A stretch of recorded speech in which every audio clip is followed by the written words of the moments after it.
BFM Business. L'actualité des entreprises pour la croissance. Le défi ETI, présenté par David Delos. Bienvenue dans cette nouvelle édition de Défi ETI. Comme chaque semaine sur BFM Business, coup de projecteur sur les entreprises de taille intermédiaire. Ce ne sont plus des grandes PME, ce ne sont pas encore de grandes entreprises, mais elles sont cruciales pour le tissu économique de la France. Des entreprises en pleine maturité et qui se positionnent sur des marchés en pleine maturation. Justement, Défi énergie renouvelable. C'est la thématique de la semaine. Éolien, hydraulique, biomasse, bois, les énergies dites vertes représentent désormais plus de 16% de la consommation finale d'énergie dans l'Hexagone. Alors marché spécifique, marché spécial, quel besoin de financement, quel modèle économique? On posera la question à Cédric de Saint-Jouan, le président de l'entreprise Volvé, Didier Parper de Banque Palatine et Marc Chevery de l'ADEME. Nous livrerons leur expertise dans le domaine, mais d'abord l'actu de la semaine. BFM Business, le défi ETI. L'actu de la semaine. Et l'actu de la semaine, c'est avec Étienne Braque. Bonjour Étienne. Bonjour, et on va s'intéresser à l'index de l'égalité homme-femme. Étienne, les entreprises de 1000 salariés avaient jusqu'au 1er mars pour publier un bilan. Visiblement, les entreprises ne se jouent pas le jeu. Non, pas vraiment. Et pourtant, l'enjeu, il est important, très important. En France, les femmes sont payées, en moyenne, tout poste confondu, 25% de moins que les hommes. Et pour pallier à ces inégalités, eh bien, les entreprises ont désormais une obligation de résultat. Mais d'après la ministre du Travail, Muriel Pénicaud, eh bien, les entreprises ne font pas vraiment preuve de transparence. Environ 800 entreprises sur les 1400 appelées ont répondu à l'appel, ont publié donc cet index. Et sur ces 800 entreprises, 120 ont une note inférieure à 75%. Et d'après Muriel Pénicaud, eh bien, c'est Sodexo, La Maïf et CNP qui sont les meilleurs élèves. Ils ont entre 99 et 100 points. Ah, quand même, hein. Il est calculé comment cet index, Étienne? Alors, c'est une note sur 100 qui est calculée selon plusieurs critères, principalement avec l'écart de rémunération entre les femmes et les hommes, mais aussi par rapport à l'écart des augmentations annuelles, des promotions, des augmentations au retour de congé maternité, et enfin la présence de femmes parmi les plus gros salaires dans l'entreprise. Et si l'entreprise a moins de 75 points, moins de 75%, eh bien, elle aura une petite période pour pouvoir améliorer cette situation. Et si elle ne le fait pas, eh ben, elle va devoir passer à la caisse. Et dans les textes, la sanction peut aller jusqu'à 1% de la masse salariale. Ah ouais. Alors si pour le moment, on parle des entreprises de plus de 1000 salariés, eh ben, cette mesure, elle va s'appliquer progressivement à toutes les entreprises. Et pour les PME, eh ben, elles auront jusqu'au 1er mars. Merci beaucoup, Étienne. Maintenant, on va se concentrer sur le focus de la semaine. BFM Business, le défi ETI. Le focus de la semaine. Et c'est avec Didier Parper qu'on va aborder ce focus de la semaine. Vous êtes le directeur de l'offre différenciante chez notre partenaire Banque Palatine. Alors, pour faire simple, l'offre différenciante, on va dire que c'est l'accompagnement financier vers des projets qui demandent une expertise un peu spécifique. Les énergies renouvelables, c'est une industrie qui est très jeune, comparée à des secteurs plus matures. Quelles sont les spécificités justement à prendre en compte en matière de financement de projets ?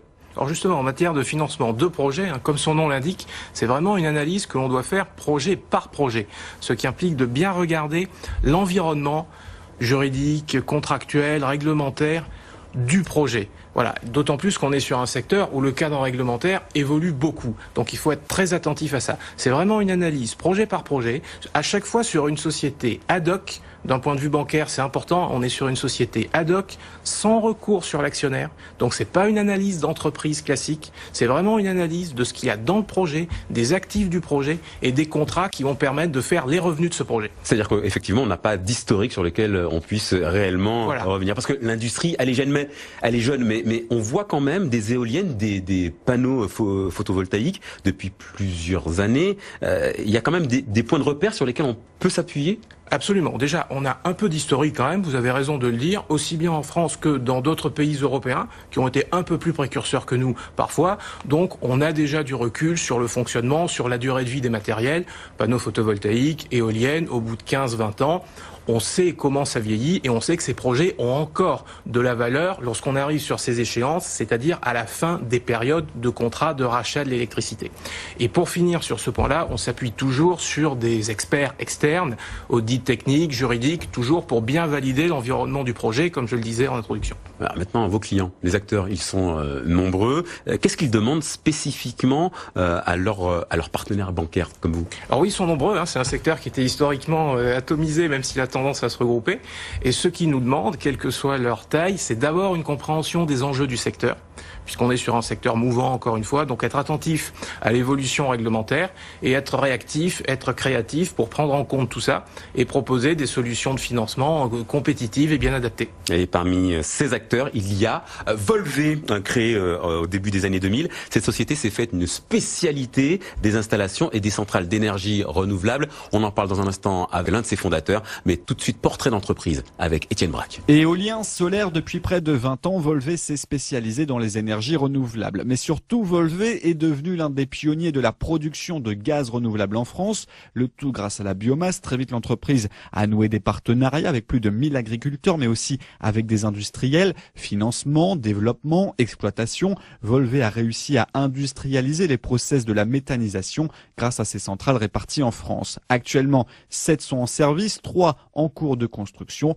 et 9 sont prêtes à sortir de terre. Pour cela, Volvé s'est implanté au plus près de ses clients, à Rennes, à Rouen, le tout avec l'objectif de mieux valoriser les déchets et les matières organiques tout en produisant de l'électricité verte. Bonjour Cédric de Saint-Jouan, vous êtes le fondateur et le président de cette entreprise Volvé. Alors petite précision, Volvé n'est pas une ETI, n'est pas une entreprise de taille intermédiaire stricto sensu en termes de chiffre d'affaires, de nombre de collaborateurs, mais c'est le parcours qui nous a paru intéressant. Il est plein d'enseignements, par exemple pour les géants de l'énergie. Engie vous a racheté justement votre activité méthanisation, c'était il y a une dizaine de jours. Un savoir-faire que les historiques, que les grandes sociétés ne maîtrisent pas encore? Bonjour. Dans notre positionnement à nous dans la transition énergétique, c'est de nous placer en avance de phase sur des nouvelles technologies et de les diffuser à l'échelle industrielle. Donc dans le train des énergies renouvelables, l'hydraulique était passée, on est arrivé avec l'éolien, où effectivement on a commencé à développer beaucoup d'éoliennes.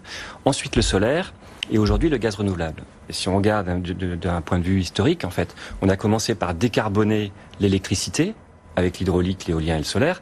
Aujourd'hui, on est en train de décarboner le gaz, en commençant par le biométhane, demain l'hydrogène, et puis après il faudra décarboner d'autres secteurs. Engie, quand il rachète votre méthanisation, il rachète un savoir-faire du coup. Il rachète une expertise. Absolument. Donc quand je dis qu'on se place en avance de phase, c'est-à-dire qu'on va là où les gros ne peuvent pas aller par manque de dextérité ou par tout simplement parce que on prévoit les choses à l'avance, on les anticipe et plus agile pour utiliser un terme qui est très à la mode en ce moment dans l'industrie. On est plus agile, je pense, ouais. On est plus agile. Ouais. Et en fait, on est en train d'industrialiser des process qui après, sont rachetés souvent, comme c'est le cas dans l'éolien, le solaire ou le biométhane. Alors, là, quand on parle de biométhane et qu'on se trouve au début des années 2000, est-ce qu'on se fait rire au nez ou au contraire, on est pris très au sérieux? Quand on parle de l'éolien avant 2000 dans un monde complètement nucléaire, on se demande si on est fou ou en avance de phase en fait. Et c'est l'histoire qui le dit en fait. C'est l'histoire. Et donc jusqu'à présent, vous avez l'impression que l'histoire vous a donné raison. En fait. Exactement.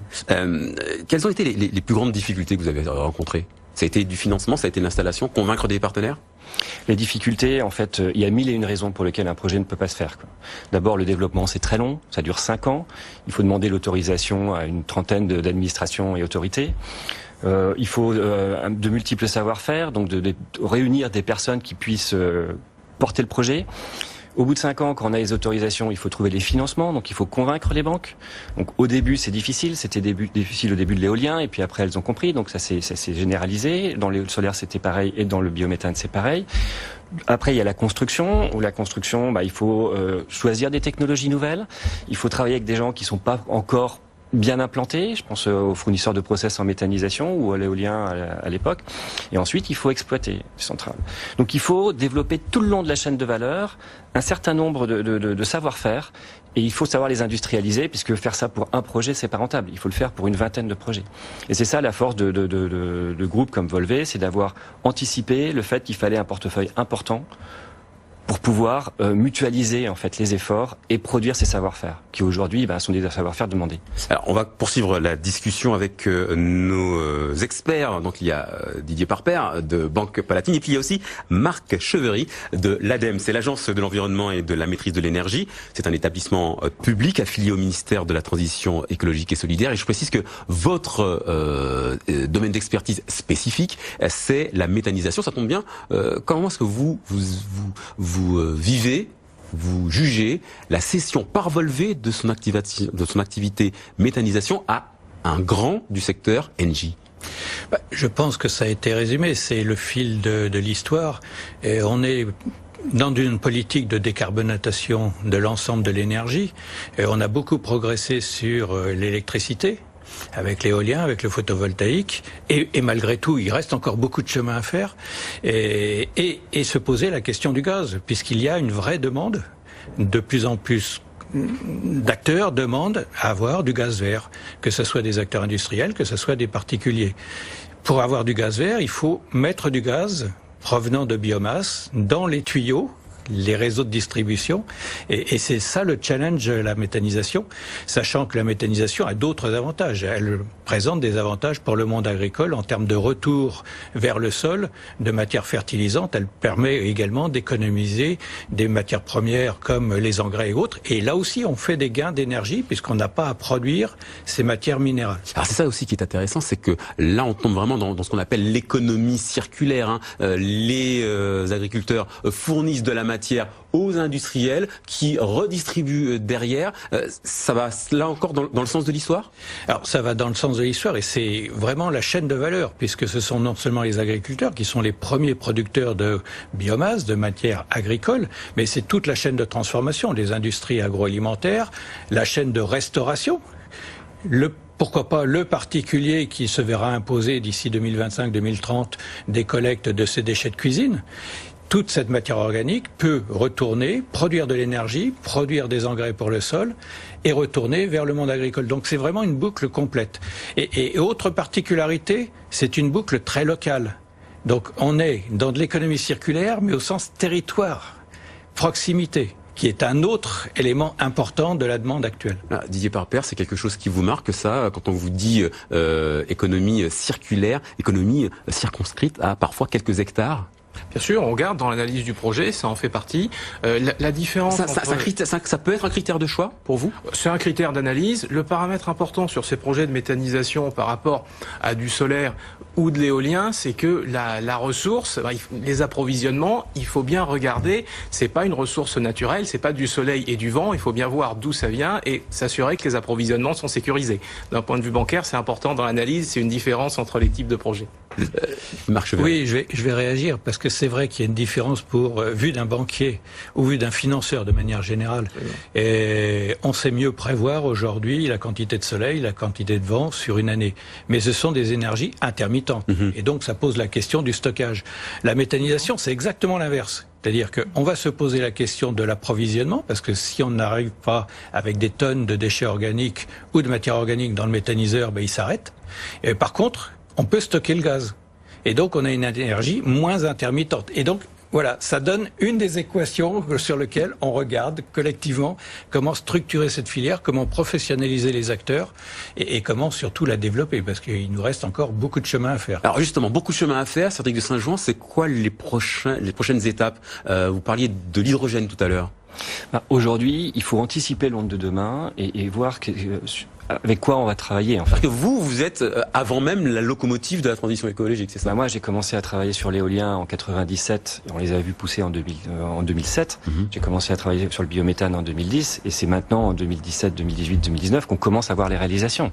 Donc la concrétisation dans le domaine de l'énergie, c'est extrêmement long parce qu'on part sur des échéances de temps dans le cadre de projets de 7 ans et d'une politique énergétique de 20 ou 25 ou 30 ans d'une génération. Donc il faut anticiper ces évolutions pour savoir où mettre son énergie aujourd'hui, quoi. Et donc aujourd'hui, c'est l'hydrogène. Et aujourd'hui, ce qui a le vent en poupe, c'est effectivement l'hydrogène, mais pas seulement. On voit qu'il y a une volonté de décarboner les transports. On voit que demain, on va avoir des véhicules au biogaz, à l'électricité, à l'hydrogène. Donc il va falloir mettre en place toute une chaîne de stations de carburant, en fait, de ces énergies-là. Tout ça sont des choses qu'on va voir apparaître dans les 10, 20 ou 30 prochaines années et qui vont profondément, je pense, métamorphoser le paysage, en fait. Est-ce que ça complique pas un peu plus le travail des partenaires financiers, justement? Ça ne veut pas dire le contraire.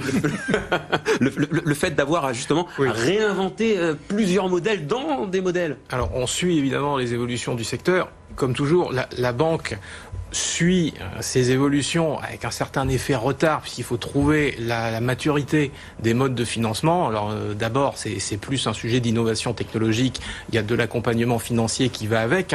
Ça n'entre pas encore à ce stade-là dans les cases d'un accompagnement bancaire via un financement de projet long terme structuré. Ça vient plus tard. Mais il faut anticiper, il faut se tenir au courant des évolutions du secteur. On doit se réinventer constamment. Se réinventer constamment. Et est-ce que vous avez l'impression, Marc Cheveri, que la loi de transition énergétique, celle qui a été votée en 2015, elle a donné un petit coup de boost. Alors c'est vrai qu'il y a comme un petit paradoxe dans le sujet qu'on aborde aujourd'hui. Vous nous dites que les temps de maturation, de réflexion des projets c'est du temps long, c'est du temps industriel très long. En revanche, il y a une sorte d'urgence à aller vers la transition énergétique. Dans la loi de transition écologique, c'est 2030 et 2030, c'est demain. Oui, alors il y a la loi, mais la loi, elle traduit toujours une vision et une prospective. Et c'est la raison pour laquelle, à l'agence, on produit des prospectives. Une prospective 100% électricité verte et une prospective 100% gaz vert. C'est pas pour dire on va atteindre le 100% gaz vert ou électricité verte à telle échéance, mais c'est pour identifier, comme c'était évoqué, où sont les freins, où sont les leviers à actionner, où sont les actions de recherche ou d'innovation à pousser. Et c'est pour ça que nous finançons, par exemple, la méthanisation depuis les années 2007. En 2007, on a financé 6 installations de mémoire. L'année dernière, on en a financé 130. On en est à 130. Et ça, c'est celle qu'on a financée. On a financé pour environ 300 millions d'euros d'aide apportée, en avance de phase là aussi, en complément des actions des financeurs traditionnels, pour aider ces projets à se structurer et à monter en puissance. Juste quelques chiffres. La méthanisation en France, c'est aujourd'hui 700 installations, mais 500 installations de méthanisation dans le monde agricole. Les autres étant soit des installations sur des décharges, qui produisent du gaz, soit des installations d'épuration, épuration d'eau urbaine, épuration d'effluents industriels. 500 installations, c'est celles qui sont en fonctionnement en fin d'année. 80, un peu moins de 80, 76 pour être très précis, injectent du biogaz dans le réseau et donc produisent du gaz d'hiver qui vient se substituer à du gaz fossile. Juste pour un autre chiffre, pour pas monopoliser, nous en avons mis en fonctionnement 32 rien qu'en 2017. Donc sur 76, la moitié ont été mises en fonctionnement en 2018, pardon. Et on en a autant, voire beaucoup plus, dans les tuyaux pour les années à venir. Donc on est bien sur cette logique d'évolution, de maturité de cette filière qui a pris du temps à se structurer et qui aujourd'hui arrive au point où on est dans la phase de croissance très rapide. Alors, croissance très rapide, elle se ressent justement dans les clients à qui vous avez affaire, à ceux qui demandent justement de l'accompagnement financier, bancaire. Leur profil, il a changé ? C'est un sujet qui revient de plus en plus régulièrement sur les types d'énergie, c'est vrai, la méthanisation notamment. Ensuite, les porteurs de projets, on a toujours des tailles assez différentes. La tendance que l'on voit, c'est que la concentration du secteur vient aussi sur ce type d'énergie. Le sujet pour nous, c'est d'accompagner ça en gardant la réactivité, en offrant des réponses adaptées. Les logiques de financement sont pas forcément toujours les mêmes lorsqu'on a des acteurs plus importants en face de soi. Donc ensuite, ça c'est un sujet d'analyse, un sujet commercial pour les banques. C'est un petit peu différent, mais ça fait partie des grandes tendances du secteur que l'on doit suivre. Alors Cédric de Saint-Jouan, d'ici une dizaine d'années, Volvé, du coup, ça ressemblera à quoi ? Ce sera quoi le profil du groupe, puisque vous avez vendu la biomasse. Si vous vous concentrez sur l'hydrogène décarboné, vous aurez vendu dans 10 ans cette activité-là à un grand groupe. Peut-être, en fait, aujourd'hui, ce qu'on veut faire, c'est lancer de nouveaux secteurs et accompagner ça dans leur phase de maturation. Une fois qu'ils sont à maturation, on on les vend ou pas en fait, ça dépend de ça, c'est l'histoire qui nous dit. Mais l'idée c'est que ces savoir-faire se diffusent le plus rapidement possible, puisque je pense que le but ultime en fait dans l'époque actuelle, c'est quand même de lutter contre les dérèglements climatiques et c'est d'apporter des solutions. Et il faut qu'elles se diffusent le plus rapidement possible. Après, chacun est dans son rôle. Il y en a dans le rôle, c'est de découvrir des nouvelles technologies, c'est pas nous. Il y en a, c'est d'utiliser ces nouvelles technologies pour les mettre en application et les industrialiser, ça c'est nous. Et puis il y en a d'autres, c'est de les diffuser à plus grande échelle et moins cher. On prend le cas de l'éolien et du solaire aujourd'hui. Pendant 20 ans, le gouvernement, ou 10 ans ou 20 ans, le gouvernement a soutenu cette production d'électricité par des tarifs d'obligation d'achat un peu favorables. Aujourd'hui, elle dit maintenant que vous êtes industrialisé, il faut que vous produisiez moins cher. Donc, on a une espèce de concentration pour aller chercher les volumes, pour avoir des financements moins chers, pour avoir des machines moins chères. Et ça, ce sont les gros qui s'en occupent et qui le diffusent. Et c'est comme ça en fait, c'est comme ça. Et c'est aussi une évolution naturelle et nécessaire, et bien parce que l'objectif ultime, c'est quand même d'avoir des technologies qui soient propres à coût de marché en fait. Marc Chevry, 32% d'énergie renouvelable dans la consommation totale en France d'ici à 2030, c'est l'objectif de la loi de transition énergétique. C'est ambitieux ou c'est quelque chose qui est aujourd'hui quand on regarde la technologie, c'est faisable? Alors, je vais commencer par la fin. Aujourd'hui, c'est faisable. C'est une question d'ambition et on est à 16% aujourd'hui. Et 16% et certains considèrent qu'on peut aller encore plus vite. C'est une question, je dirais, de moyens mis en œuvre. Les technologies sont là, les acteurs sont là, la structuration des filières est là sur éolien photovoltaïque, est en train de bien avancer sur la méthanisation. Et on est encore très loin des 100% que j'évoquais tout à l'heure. Donc 32%, oui, c'est réaliste à l'horizon. C'est une question de moyens, c'est une question de bon jeu d'acteurs et de bon mix entre les moyens de financement tels qu'ils étaient évoqués, c'est-à-dire les tarifs d'achat du gaz, de l'électricité et le relais des financeurs pour porter les porteurs de projets. Oui, Didier Parpère a l'air d'accord. Avec l'évolution vers de nouveaux modèles, type les contrats d'achat qui seraient plus signés avec des grandes entreprises, utilities, etc., mais avec des entreprises privées. C'est le fameux sujet des corporate PPA. Bon, donc il y a un certain nombre de nouveaux modèles à prendre en compte pour sortir, c'est vrai, de ce qui a structuré la filière jusqu'à présent. C'est-à-dire un soutien public via des tarifs plus ou moins garantis qui étaient payés par EDF en France et les grands énergéticiens. Merci pour cette belle analyse. C'est l'heure maintenant de la carte blanche à notre dirigeant fil rouge. C'est le mot du patron. BFM Business, le défi ETI. Le mot du patron. Alors Cédric de Saint-Jouan, le mot du patron, c'est l'épilogue de l'émission. Votre conseil aux entrepreneurs qui ont envie de réussir, de croître, de prospérer. Je vous donne 1 minute. Ce serait quoi votre conseil ? Mon conseil, c'est que si vous voulez monter une société, il va falloir fatalement que vous fassiez soit mieux que les autres, la même chose mais en mieux, soit différent, c'est-à-dire quelque chose de différent. Et pour faire quelque chose de différent, il faut accepter que le monde va évoluer et il faut imaginer ce qui sera demain. Et ça, c'est extrêmement difficile. Mais c'est aussi là que sont les opportunités, surtout aujourd'hui, que le monde est en train d'évoluer et de manière extrêmement rapide. Est-ce que, en revanche, l'imagination ne va pas trop lentement par rapport au changement que vit le monde aujourd'hui? Le rôle c'est presque philosophique ce que je vous dis là, et vous avez 30 secondes. Moi je pense qu'il y a de grosses résistances au changement, par nature, par essence en fait. Mais l'essence même de l'entrepreneur, c'est de faire partie de ces gens-là qui vont imaginer le monde de demain et qui vont comprendre que ce qu'ils vont apporter va pouvoir changer les choses. Donc, vous conseillez à ceux qui veulent se lancer de rêver un peu? De rêver complètement.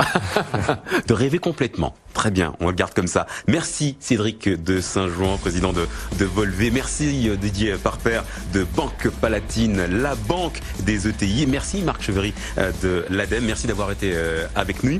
Défi ETI, c'est fini pour cette semaine, mais on se retrouve le week-end prochain sur BFM Business. BFM Business, le défi ETI, l'actualité des entreprises pour la croissance.